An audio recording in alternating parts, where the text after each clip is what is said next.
My dear brothers and sisters, it may in a way surprise you that as we read the Gospel of St. Luke, who himself was a physician and not an intellectual writer, we come across Jesus having disciples, not just men, but also women.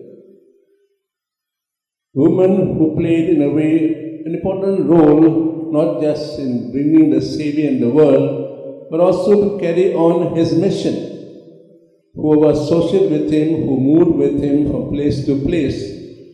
And this becomes important because if you go back into the Jewish history, you'll find that women had a secondary role. They were living in the patriarchal system where the father was the head of the family and women, of course, less important role. And yet you find Jesus in a way interacts with women.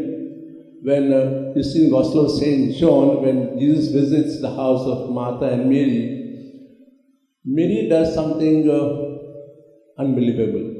She sits with Jesus and listens. Her work was to be in the kitchen.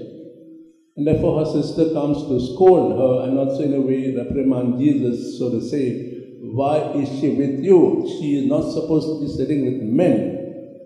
But for Jesus, everyone was called to proclaim, to be associated with his mission.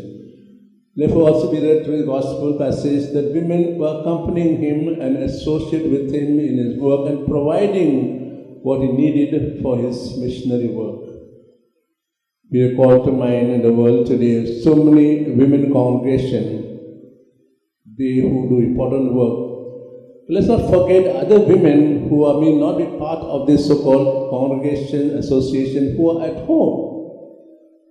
Who may be in the other so-called place of work. And through their giving of themselves to the families and to other professions they may have, they also are carrying on mission of Jesus. They in a way also are integral part of the mission of Jesus. They will carry on to their own life of service, of sacrifice more, carry on the mission of Jesus. So let's pray today, especially for those who may not be associated with particular so-called associates, congregation, but the others who, in their own different way, are part of the life of Jesus, are part of the mission of Jesus.